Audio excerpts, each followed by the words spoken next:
اللہ اللہ اللہ اللہ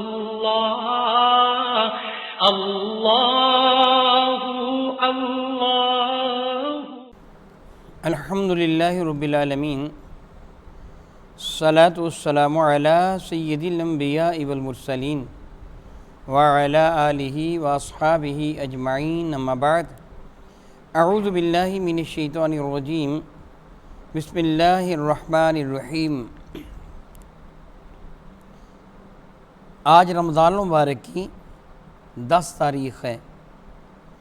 سیدہ زاہدہ طیبہ طاہرہ ام المومنین حضرت خدیجہ الکبریٰ رضی اللہ تعالیٰ عنہ کا یوم وصال۔ حضرت ام المومنین سیدہ زاہدہ طیبہ طاہرہ عابدہ ساجدہ صائمہ صابرہ شاکرہ حضرت خدیجہ الکبریٰ رضی اللہ تعالیٰ عنہ کی شان بہت ہی بلند و بالا ہے۔ میرے اور آپ کے کریم آقا تاجدار اربجم شفیع معظم رحمت عالم صلی اللہ علیہ وسلم کے ازواج مطہرات میں حضور سید کون و مکان کے نزدیک سب سے زیادہ محبوب اور سب سے پیاری زوجہ محترمہ ہماری ماں ربی ذوالجلال امہات المومنین کا درجہ بیان فرماتا ہوا قرآن عظیم میں ارشاد فرماتے ہیں، النبی اولیٰ بالمؤمنین من انفسہم وازواجہ امہاتہم۔ نبی محتشم رحمت عالم صلی اللہ تعالیٰ علیہ وآلہ وآلہ وسلم ایمان والوں کے ان کی جانوں سے بھی زیادہ قریب، محبوب اور مالک ہیں، اور حضور سید کون و مکان کی ازواج مطہرات و ازواجہ ان کی بیویاں امہاتہم ایمان والوں کی مائیں ہیں۔ سبحان اللہ تعالیٰ و بحمدہ، سبحان اللہ تعالیٰ و بحمدہ۔ علماء کرام اس جگہ ارشاد فرماتے ہیں کہ رب کریم نے رسول رحمت کے لیے یہ کیوں نہیں فرمایا کہ اللہ کے نبی تمہارے باپ ہیں، کیونکہ جس کی بیوی ماں ہو اس بیوی کا شوہر باپ ہوا کرتا ہے۔ اگر امہات المومنین ایمان والوں کی مائیں ہیں قرآن کریم میں فرمایا، تو رب کریم نے یہ کیوں نہیں فرمایا کہ نبی تمہارے باپ ہیں، ان کی بیویاں تمہاری مائیں ہیں؟ سبب اس کا یہ ہے کہ نبی محتشم رحمت عالم کا درجہ اتنا بلند ہے، اتنا بلند ہے، اتنا بلند ہے کہ ہزاروں باپ ان کے قدموں پر قربان کیے جا سکتے ہیں۔ اس لیے رب کائنات نے یہ نہیں فرمایا کہ نبی تمہارے باپ ہیں کہ کوئی کل کلا یہ کہہ دے کہ نبی کا درجہ محض باپ کے برابر ہے۔ نہیں، جس طرح میرے نبی فرماتے ہیں صلی اللہ تعالیٰ علیہ وآلہ وسلم کہ والذی نفسی بیدہ لا یؤمن احدکم حتی اکون احب الیہ من والدہ وولدہ۔ مجھ اس رب کائنات کی قسم کہ جس کے دست قدرت میں مجھ محمد کی جان ہے، تو میں کوئی بھی اس وقت تک ایمان والا نہیں ہو سکتا جب تک وہ اپنی ماں، اپنے باپ، اپنی اولاد سب سے بڑھ کر مجھ مصطفیٰ سے پیار نہ کرے، وہ ایمان والا ہو ہی نہیں سکتا۔ گویا باپ سے وہ پیار نہ ہوگا، ماں سے وہ پیار نہ ہوگا، پوری کائنات میں رب کے سوا کسی اور سے وہ پیار نہ ہوگا جو پیار میرے نبی کے ساتھ ہے۔ دوسرے حدیث میں والناس اجمعین ہے کہ سارے انسانوں سے بڑھ کر رسول رحمت کے ساتھ پیار کرنا ہوگا۔ اس لیے رب کریم نے ان کو باپ نہیں فرمایا بلکہ فرمایا اولا، بہت ہی زیادہ عرف اور اعلی ہیں، قریب ہیں، محبوب ہیں، مالک ہیں ایمان والوں کے لیے کہ النبی اولا بالمؤمنین من انفسہم۔ نبی ایمان والوں کے ان کی جانوں سے بھی زیادہ قریب ہیں، مالک ہیں، محبوب ہیں۔ تاجدار اربجم شفیع معظم کی بیویاں مائیں، ہماری مائیں، ساری کی ساری ازواج مطہرات ایمان والوں کی مائیں، ان میں حضرت سیدہ خدیجہ الکبریٰ رضی اللہ تعالیٰ عنہ کو ایک مخصوص مقام و مرتبہ حاصل ہے۔ حضرت سیدہ زاہدہ طیبہ طاہرہ خدیجہ الکبریٰ رضی اللہ تعالیٰ عنہ وفا کے دیوی، میرے نبی کے ساتھ جب ان کی شادی ہوئی تو سیدہ کی عمر 40 برس کی تھی، اور میرے نبی کی عمر مشہور روایات کے مطابق 25 برس کی تھی۔ اگرچہ بعض نے 21، بعض نے 30 لکھا ہے، لیکن جمہور فرماتے ہیں کہ رسول رحمت صلی اللہ علیہ وسلم کی حیات مبارکہ، ظاہری حیات مبارکہ کے اعتبار سے آپ نے ابھی اس جہان رنگوبو کی 25 بہاریں دیکھی تھیں۔ جناب سیدہ زاہدہ طیبہ طاہرہ خدیجہ الکبریٰ رضی اللہ تعالیٰ عنہ قبیلہ قریشی سے تعلق رکھتی تھیں، میرے نبی کے خاندان سے ان کا تعلق تھا، اور آپ کا شجر نسب والد ذی وقار کی طرف سے کچھ یوں ہے، خدیجہ بنت خویلد بن اسد بن عبد العزیٰ بن قصی بن کلاب یہاں سے ان کا نسب تاجدار اربوجم شفیع معظم رحمۃ اللہ کے نسب مبارکہ کے ساتھ مل جاتا ہے۔ والدہ ماجدہ کی طرف سے آپ کا سلسلہ نسب یوں ہے کہ آپ کی والدہ محترمہ کا نام تھا فاطمہ، سبحان اللہ و بحمدہ۔ معلوم تو یوں ہوتا ہے کہ شہزادی فاطمہ کا نام شاید انہی کے نام کی نسبت سے رکھا گیا ہو، واللہ تعالی عالم، حقیقت سے میرا اللہ واقف ہے۔ بہرحال حضرت خدیجہ کی والدہ کا نام بھی فاطمہ تھا، بنت زائد یا زاہد بن اسم بن عامر بن لوی، یہاں سے یہ بھی سلسلہ مصطفیٰ کریم میں شامل ہو جاتی ہیں، گویا ماں اور باپ دونوں کے اعتبار سے یہ کرشیاں ہیں، قبیلہ قریش سے تعلق رکھنے والی ہیں۔ سیدہ خدیجہ کبریٰ رضی اللہ تعالیٰ عنہ کی کنیت ام ہند ہے۔ اس کا سبب یہ ہے کہ حضرت سیدہ خدیجہ کبریٰ کی 2 شادیاں میرے کریم آقا کے ساتھ نکاح سے قبل ہو چکی تھیں، ایک حالہ بن ابو حالہ کے ساتھ کہ جن سے حضرت ہند پیدا ہوئے تھے، ایک عتیق بن آئز کے ساتھ، ان سے ایک بیٹی پیدا ہوئی تھی جس کا نام ہندہ یا ہند تھا۔ میرے کریم آقا تاجدار اربوجم شفیع معظم رحمت کون و مکان علیہ تسنا کے ساتھ جب شادی ہوئی تو میرے کریم آقا رسول عربی شفیع معظم رحمت عالم نے ان کو یعنی حضرت سیدہ خدیجہ کبریٰ رضی اللہ تعالیٰ کی سابقہ اولاد کو اپنی زیر کفالت دے لیا۔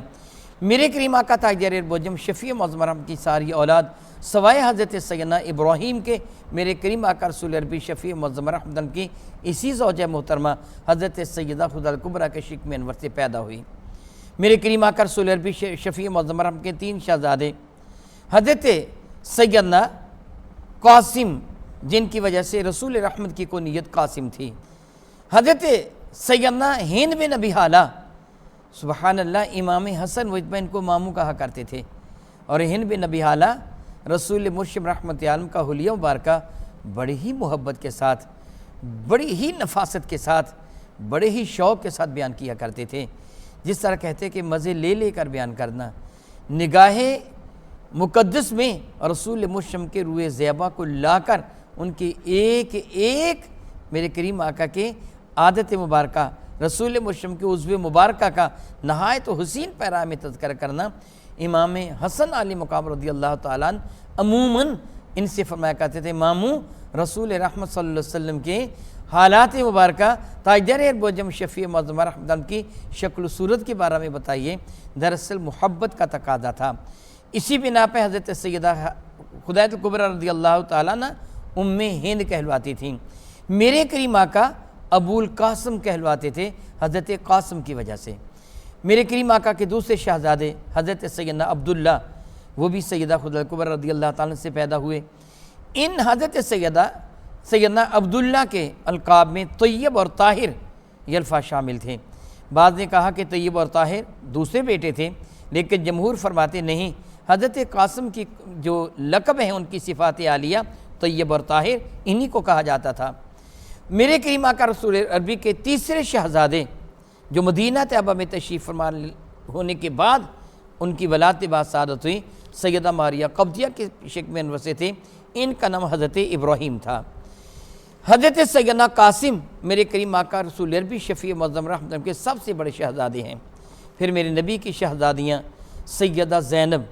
سیدہ ام کلثوم، سیدہ رقیہ، سیدہ فاطمہ الزہرا رضی اللہ تعالی عنہن، یہ بھی سیدہ زاہدہ طیبہ طاہرہ خدیجہ کبریٰ رضی اللہ عنہ کے شکم انور سے رب کائنات میرے کریم آقا رسول مرشد رحمت عالم کو عطا فرمائیں۔ گویا 2 شہزادے حضرت قاسم، حضرت عبداللہ، اور 4 شہزادیاں حضرت زینب، حضرت ام کلثوم، حضرت رقیہ اور حضرت فاطمہ الزہرا رضی اللہ تعالی عنہن، یہ ساری کی ساری اولاد میرے نبی کی سیدہ خدیجہ کبریٰ کے شکم انور سے پیدا ہوئی۔ میرے کریم آقا تاجدار اربوجم شفیع معظم رحمت عالم صلی اللہ علیہ وسلم ان سے بہت پیار فرماتے تھے، اور یہ بھی میرے نبی سے ٹوٹ کر پیار فرماتی تھیں۔ سیدہ خدیجہ کبریٰ رضی اللہ تعالی عنہ کو مکہ مکرمہ میں ایک مخصوص مقام و مرتبہ میسر تھا۔ اہل مکہ نے میرے کریم آقا رسول عربی شفیع معظم رحمت عالم کو صادق اور امین کے القاب دیے تھے، اسی طرح اہل مکہ نے حضرت خدیجہ کو طاہرہ کا لقب دیا تھا۔ نہایت ہی پاکیزہ عادات خاتون کہ جن کا دامن اس زمانے کی وہ بری علائش سے بالکل پاک اور منزہ تھا، لوگ انہیں طاہرہ کے لقب سے یاد کیا کرتے تھے۔ یہی سبب ہے باوجود ہے کہ اس زمانہ میں عورت کی اتنی قدر و قیمت نہیں تھی، لیکن بڑے بڑے رؤوسا حضرت سیدہ خدیجہ رضی اللہ تعالیٰ عنہ کے ساتھ شادی کرنے، نکاح کرنے کے خواہاں تھے، ابو حالہ اور عتیق کے بعد، مگر حضرت خدیجہ کبریٰ رضی اللہ تعالیٰ عنہ نے کسی کا بھی پیام نکاح قبول نہیں فرمایا۔ حضرت سیدہ خدیجہ کبریٰ رضی اللہ تعالیٰ عنہ نہایت ہی مالدار تھیں، یہ مال تجارت کے لیے لوگوں کو منتخب کرتی تھیں، ان کو مال تجارت عطا فرماتی اور ان کو فرماتی جاؤ تجارت کر کے آؤ۔ نہایت ہی مردم شناس خاتون حضرت سیدہ خدیجہ کبریٰ کا جو انتخاب نہایت اعلیٰ ہوا کرتا تھا، ان کا حسن انتخاب تھا کہ حضرت سیدہ خدیجہ کبریٰ رضی اللہ تعالیٰ عنہ نے اپنا تجارتی مال میرے کریم آقا رسول عربی کے سپرد کیا اور آپ کو بلا کر عرض کیا، اے صادق و امی، میں چاہتی ہوں کہ آپ میرا مال لے کر ملک شام جائیں اور تجارت فرمائیں۔ پہلے اس سے قبل، یعنی اس سے قبل جس بھی شخص کو آپ منتخب فرماتی تھیں تجارت کے لیے، اس کے حوالے اپنا مال فرماتی تھی کہ جاؤ جا کے تجارت کر کے آؤ، اس کے ساتھ طے فرما لیتی تھیں کہ میں اتنے فیصد تمہیں حصہ دوں گی، جو تم وہاں سے نفع کما کے لاؤ گے اس سے 25% تمہارا ہوگا، 50% تمہارا ہوگا، 75% تمہارا ہوگا، کتنے فیصد تمہارا ہوگا یہ اس کے ساتھ پہلے طے فرما لیتی، اور پھر جو طے ہو جاتا اسی کے اعتبار سے اس کو منافع سے سیدہ خدیجہ کبریٰ رضی اللہ تعالیٰ عنہ وہ ثمن رقم درہم یا دینار عطا فرما دیتی۔ لیکن جب کریم آقا تاجدار بوجم شفیع معظم رحمت عالم کے ساتھ یہ معاملہ طے ہوا تو کہنے لگی، اے صادق امی، آپ کے ساتھ کوئی بھی بات طے نہیں کرتی، جو آپ کا جی چاہے مجھے دے دینا، جتنا چاہے خود رکھ لینا۔ سبحان اللہ و بحمدہ، کیونکہ آپ کی دیانت، آپ کی سچائی، آپ کی عظمت کا پورا شہر مکہ قائل تھا۔ جناب خدیجہ کبریٰ رضی اللہ تعالیٰ عنہ میرے کریم آقا تاجدار بوجم شفیع معظم رحمت عالم کے ساتھ گو قبل ازیں کو ایسی ملاقاتیں ہوئی تھیں، پہلی ہی ملاقات تھی کہ جس میں یہ سارے کا سارا معاملہ طے ہونا تھا۔ میرے کریم آقا رسول عربی نے حامی بھر لی، ٹھیک ہے میں تمہارا مال تجارت لے کر ملک شام جاؤں گا۔ ابھی میرے کریم آقا نے زندگی کی 25 بہاریں دیکھی ہیں، تقریباً 15 سال بعد میرے نبی نے اعلان نبوت فرمایا ہے۔ جناب سیدہ نے اپنا ایک غلام جس کا نام میسرہ تھا میرے کریم آقا کی خدمت کے لیے روانہ کر دیے، ایک روایت پہ 2 غلام بھیجے تھے اور انہیں یہ تاکیر کر دی کہ دیکھنا راستے میں انہیں کوئی زحمت نہ ہونے پائے، کوئی تکلیف نہ ہونے پائے، ان کی خدمت گزاری میں کوئی دقیقہ فروگزاشت نہ کرنا، ان کے حکم کی نافرمانی نہ کرنا، حکم عدولی نہ کرنا۔ یہ دونوں غلام میسرہ سب سے زیادہ معروف ہیں، میرے کریم آقا رسول عربی کی معیت میں گئے۔ جب یہ قافلہ، یعنی اس زمانہ میں ایک آدمی تجارت کے لیے نہیں جاتا تھا، پورا قافلہ تجارت کے لیے جاتا تھا، کیونکہ تنہا لوگ سفر نہیں کرتے تھے، راستے میں ڈاکوؤں کا خطر ہوا کرتا تھا، تنہا یا 2-4 آدمی مل کر سفر کریں گے، ڈاکو مال و اسباب لوٹ لیں گے، راہزن لٹیرے جنگل بیابانوں میں وہ قافلے لوٹ لیا کرتے تھے، معاذ اللہ تعالیٰ سماذ اللہ تعالیٰ اہل قافلہ میں جوانوں کو قتل کر دیتے، بوڑھوں کو ذبح کر دیتے، عورتوں بچوں کو اغوا کر کے ان کی توہین کر کے بے عزتی کر کے بازار میں بیچ ڈالتے، اس لیے لوگ قافلوں کی شکل میں سفر کرتے تھے۔ میرے کریم آقا بھی قافلے کے ساتھ روانہ ہو گئے، جنگل بیابان سے گزرتے ہوئے ایک گرجا کے قریب سے گزرے، اور گرجا کے قریب میرے کریم آقا رسول عربی شفیع معظم رحمت عالم ایک درخت کے نیچے تشریف فرما ہوئے۔ ارباب سیرہ نقل فرماتے ہیں، جس طرح مواہب لدنیہ میں بھی ہے، مدارج النبوہ میں بھی، امام ابو نعیم نے دلائل النبوہ میں یہ بات نقل فرمائی ہے، امام باقی نے بھی دلائل النبوہ میں نقل فرمائی ہے کہ ہمارے کریم آقا تاجدار بوجم شفیع معظم رحمت عالم صلی اللہ علیہ وسلم اس درخت کے نیچے تشریف فرما ہوئے تو اس قریبی گرجے کا راہب نستورہ اس کا نام تھا، وہ نیچے اتر کے آیا اور میسرہ سے کہنے لگا، یہ شخص کون ہے، کہاں سے آیا ہے؟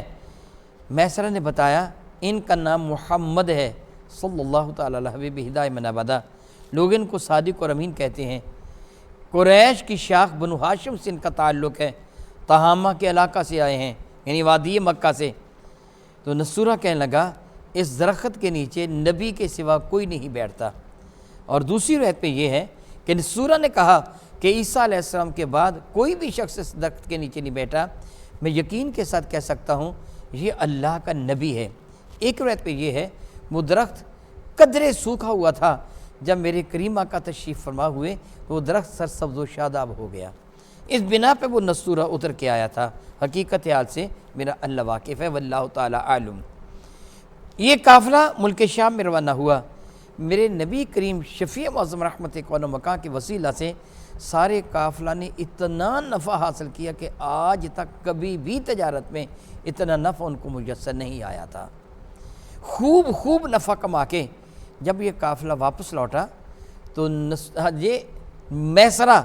جو حضرت سیدہ خدیجہ کبریٰ کا غلام تھا، میرے کریم آقا تاجر عرب و عجم شفیع معظم رحمت کی خدمت پر مامور تھا،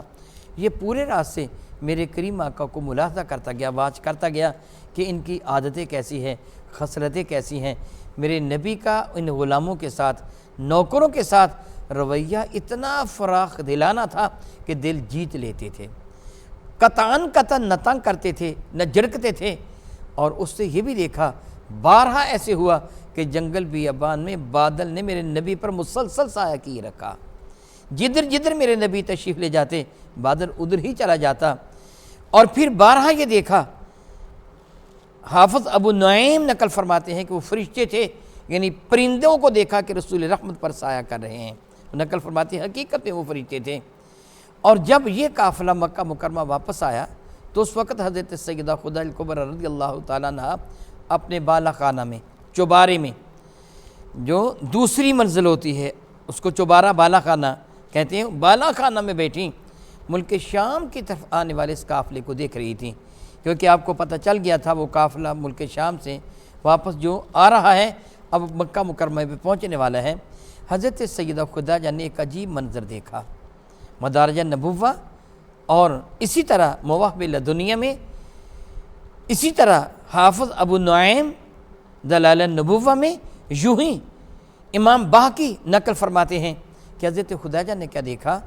کہ ان کے سر انور پر، یعنی میرے نبی کے سر انور پر دو پرندے سایہ کر رہے ہیں، مدارج میں ہے دو فرشتے سایہ کر رہے ہیں، میسرہ پہلو میں آ رہے تھے۔ میرے کریم آقا رسول عربی کا وہ نہایت ہی حسین چمکدار رنگ، وہ یوں سمجھیے جس طرح سیاہ بادل میں چاند چمک رہا ہو، نظر آ رہا تھا۔ سیدہ خدیجہ نے پہلی نظر دیکھا تو دل و جان سے میرے نبی پر قربان ہو گئیں۔ قبل عظیم وہ ایک منظر دیکھ چکی تھیں۔ ارباب سیرہ نقل فرماتے ہیں، یہ بھی مدارج النبوہ میں ہے کہ حضرت سیدہ خدیجہ کبریٰ رضی اللہ تعالیٰ نے ایک شب دیکھا کہ آسمان کا چاند ان کے آنگن میں اتر آیا۔ دوسری روایت میں آسمان کا سورج ان کے آنگن میں اتر آیا، جس سے نہ صرف ان کے گھر کو منور کر دیا بلکہ اس سورج سے سارا شہر مکہ اور حد نگاہ تک کی سرزمین بھی رب کائنات جل وعلا کی عطا فرمودہ ان ضیاءپاشیوں سے منور ہو گئیں۔ حضرت خدیجہ کبریٰ رضی اللہ تعالیٰ صبح اٹھیں تو یہ حضرت ورقہ بن نوفل کے پاس گئیں۔ ورقہ بن نوفل بن خویلد، نوفل حضرت خدیجہ کے بھائی ہیں، ورقہ ان کے بیٹے یعنی آپ کے بھتیجے ہیں۔ ورقہ بن نوفل بن خویلد کے پاس گئیں۔ یہ ورقہ بن نوفل یہ پرانی کتابوں کے یعنی تورات، زبور، انجیل اور صحائف انبیاء کے بہت بڑے عالم تھے۔ جب حضرت خدیجہ نے ان کے سامنے اپنا خواب بیان کیا تو ان کا جواب یہ تھا، اگر تیرا خواب سچا ہے تو میں دعوے سے کہہ سکتا ہوں تو نبی و آخر الزمان کی زوجیت میں جائے گی، وہ نبی تشریف لانے والے ہیں تو ان کی خدمت میں حاضری دے گی، ان کی زوجیت میں جائے گی۔ سیدہ نے یہ سن کے اپنے دل میں یہ سوچا یہ کیسے ممکن ہے، کیوں کر ہوگا، وہ نبی کب آئیں گے، خیر تشریف لے آئیں۔ لیکن آج جو میرے کریم آقا رسول نبی کو آتے ہوئے دیکھا تو دل و جان سے نثار ہو گئیں۔ ضرورت صبر کی تھی کہ ان کو کوئی ایسا شخص، ایسا جیون ساتھی درکار تھا جو ان کے کاروبار کو سنبھال لیتا۔ یہ خود فارغ البال ہو جاتی، خاتون ہونے کے ناطے سے کاروبار کو سنبھالنا قدر مشکل بھی تھا، اور یہ چاہتی تھی کہ مجھے کوئی ایسا شخص مل جائے جو دیانتداری، امانت داری اور سچائی کے اعتبار سے اتنی عظمت رکھتا ہو کہ اس پر اعتماد کیا جا سکے۔ کیا جا سکیں، وہ ساری صفات عالیہ میرے کریم آقا میں بدرجہ اتم موجود تھیں۔ چنانچہ حضرت سیدہ خدیجہ نے ایک فیصلہ کر لیا، اپنی بعض سہیلیوں سے مشورہ کیا اور پھر میرے کریم آقا رسول عربی کی خدمت فیض درجت میں پیغام نکاح بھیج دیا۔ سبحان اللہ تعالی و بحمدہ۔ غور کیجئے، دوسرے جو ساہوکار قسم کے لوگ تھے حضرت خدیجہ کو پیغام نکاح دیتے تھے اور آپ رد فرما دیتے تھے، انکار فرما دیتے تھے، آج خود خدیجہ میرے نبی کو پیغام نکاح بھیج رہی ہیں۔ میرے کریم آقا رسول عربی شفیع معظم رحمۃ نے اپنے چچاؤں سے، حضرت سیدنا ابو طالب سے، حضرت سیدنا عباس سے، حضرت سیدنا حمزہ سے مشورہ کیا۔ انہوں نے اس رشتے کو قبول کر لیا۔ چنانچہ حضرت سیدنا حمزہ گئے اور یہ رشتہ طے ہو گیا، اور پھر میرے کریم آقا تاجدار البجم شفیع معظم رحمۃ اللہ کا نکاح حضرت سیدہ زاہدہ طیبہ طاہرہ خدیجہ الکبریٰ رضی اللہ تعالی عنہ کے ساتھ ہو گیا۔ حق مہر کے طور پر 20 اونٹ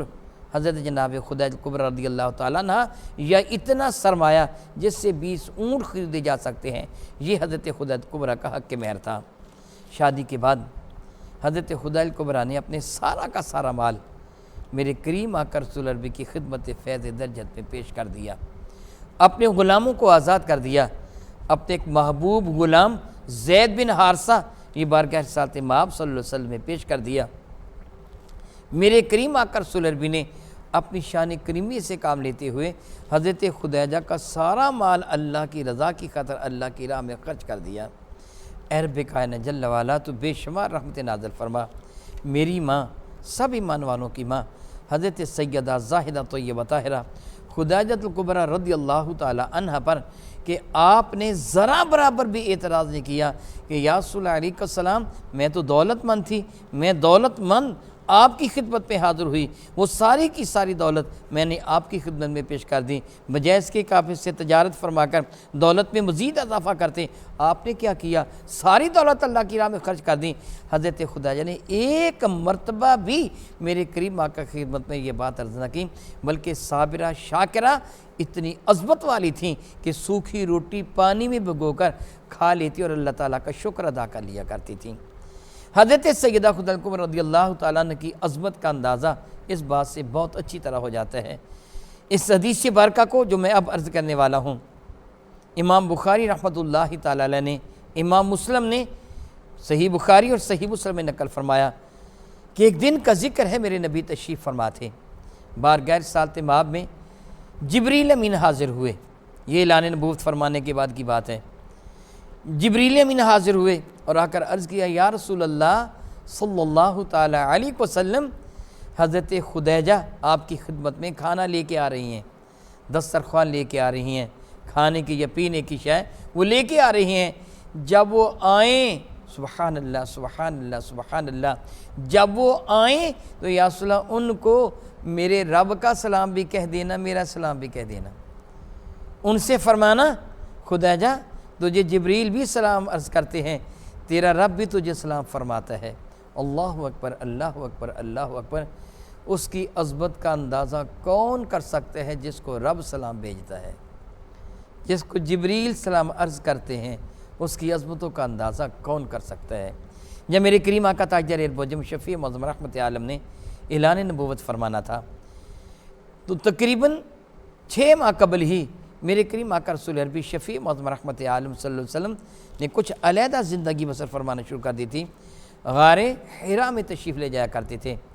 جناب سیدہ زاہدہ طیبہ طاہرہ خدیجہ الکبریٰ رضی اللہ تعالیٰ عنہ کھانا لے کر غار حرا میں میرے نبی کے پیچھے چلی جایا کرتی تھیں، ان کی خدمت فیض درجت میں کھانا پیش کر دیا کرتی تھیں۔ حالانکہ آپ جان سکتے ہیں کہ اس وقت عمر مبارکہ کتنی ہوگی، یقین بالیقین 55 برس کی عمر ہوتی جب میرے نبی نے اعلان نبوت فرمایا سیدہ خدیجہ کی۔ جناب سیدہ خدیجہ الکبریٰ رضی اللہ تعالیٰ عنہ میرے کریم آقا پر بہت ہی جانثاری فرمایا کرتی تھیں۔ جب کریم آقا رسول محتشم رحمت عالم صلی اللہ علیہ وسلم غار حرا سے پہلی وحی کے بعد تشریف لائے ہیں تو آپ نے جناب خدیجہ الکبریٰ رضی اللہ تعالیٰ سے فرمایا، زملونی زملونی۔ آپ کے جسم پر کپ کپی سی تاری تھی، فرما رہے تھے مجھے کمبل اڑا دو، مجھے کمبل اڑا دو، چادر اڑا دو۔ جناب سیدہ زاہدہ طیبہ طاہرہ خدیجہ کبریٰ رضی اللہ تعالیٰ نے جان ساری کا کمال درجے سے مظاہرہ کیا، نہایت ہی محبت بھرے انداز میں میرے کریم آقا رسول عربی شفیع معظم رحمت عالم کو کمبل اڑا کر سر انور کو دبانے لگیں اور عرض کرنے لگیں کیا ہوا آپ کو؟ میرے کریم آقا رسول عربی شفیع معظم رحمت عالم نے جب احوال واقعی ذکر فرمائے کہ میرے پاس اس طرح کا قاصد آیا ہے اور مجھے یہ آیات برکہ دے کے گیا ہے، مجھے تو بہت زیادہ ایک خوف سا محسوس ہو رہا ہے، تو جناب سیدہ نے جواباً عرض کیا اللہ آپ کی حفاظت فرمائے گا، اب تو یتیموں کی خبرگیری کرنے والے ہیں، بیواؤں کا سہارا ہیں، آپ تو یتیموں، فقیروں، غریبوں کے ساتھ حسن سلوک کرنے والے ہیں، آپ کا رب کبھی بھی آپ کو ضائع نہیں فرمائے گا۔ بلکہ فرمانے لگی میں محسوس کرتی ہوں یہ وہی ناموس ہے، یعنی وہی فرشتہ ہے جو پہلے انبیاء کے پاس حاضر ہوا کرتا تھا۔ پھر آپ کو ساتھ لے کر حضرت ورقہ بن نوفل کے پاس گئیں اور جا کے کہنے لگیں اے میرے بھتیجے ان کی بات سنیے۔ ایک روایت میں اپنے چچا کے پاس لے کے گئیں اور کہنے لگی کہ ان کی اپنے بھتیجے کی بات سنیے۔ انہوں نے بات کو سنا، جب میرے کریم آقا نے یہ سب کچھ بتایا تو وہ جواباً کہنے لگے اب تو میں نابینا ہو چکا ہوں، اے کاش میں اس وقت زندہ ہوتا کہ جب اہل مکہ آپ کے ساتھ برا سلوک کریں گے اور آپ کو مکہ مکرمہ سے نکلنے پر مجبور کر دیں گے، اے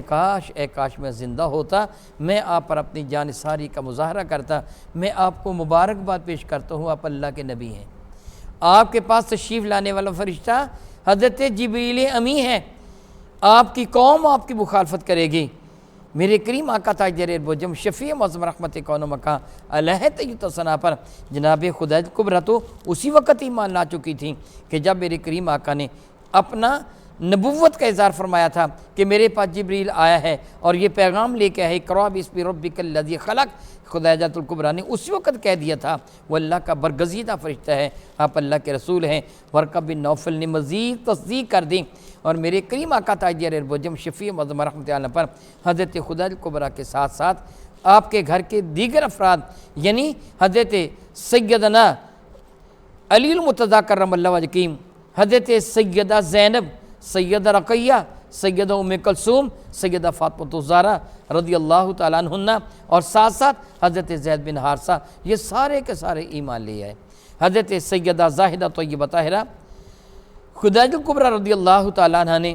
ہر وقت میرے کریم آقا تاجر اربوجم شفیع معظم رحمت کی معاونت کی، ڈارس بندائی، کفار مکہ میرے نبی کو ستاتے، ظلم و ستم کے پہاڑ میرے نبی پہ توڑے جاتے۔ جب کفار کے ستائے ہوئے میرے نبی اپنے کاشان مقدس پہ تشریف لاتے تو جناب سیدہ زاہدہ طیبہ طاہرہ حضرت خدیجہ الکبریٰ رضی اللہ تعالیٰ عنہ کے محبت بھرے الفاظ ان زخموں پر مرہم کا کام کرتے ہیں جو میرے کریم آقا کے قلب انور پر کفار کی ریشہ دوانیوں کی وجہ سے جو میرے آقا کا قلب انور زخمی ہوتا، جناب خدیجہ الکبریٰ رضی اللہ تعالیٰ عنہ کی پیاری پیاری گفتگو ڈارس اس پر مرہم کا کام دیتی۔ 10 رمضان مبارک کو گویا میرے کریم آقا کے اعلان نبوت فرمانے کے 10ویں سال 25 برس تک میرے کریم آقا کی خدمت گزاری کرنے کے بعد جناب سیدہ زاہدہ طیبہ طاہرہ حضرت خدیجہ الکبریٰ اس جہان رنگ و بو سے عالم بالا کی جانب تشریف لے گئیں۔ حضرت ابو طالب اسی سال فوت ہوئے تھے۔ میرے نبی نے سال کو عام الحزن قرار دے دیا، غم کا سال۔ دعا کرتا ہوں رب کائنات جل وعلا اپنے محبوب مکرم شفیع معظم رحمت کے صدقہ سے ہمارے خواتین کو، مائی بہنوں، بہو بیٹیوں کو سیدہ خدیجہ الکبریٰ کے نقش قدم پہ چلنے والی بنائے، آمین ثم آمین۔ وآخر دعوانا ان الحمد للہ رب العالمین۔ اللہ اللہ اللہ اللہ اللہ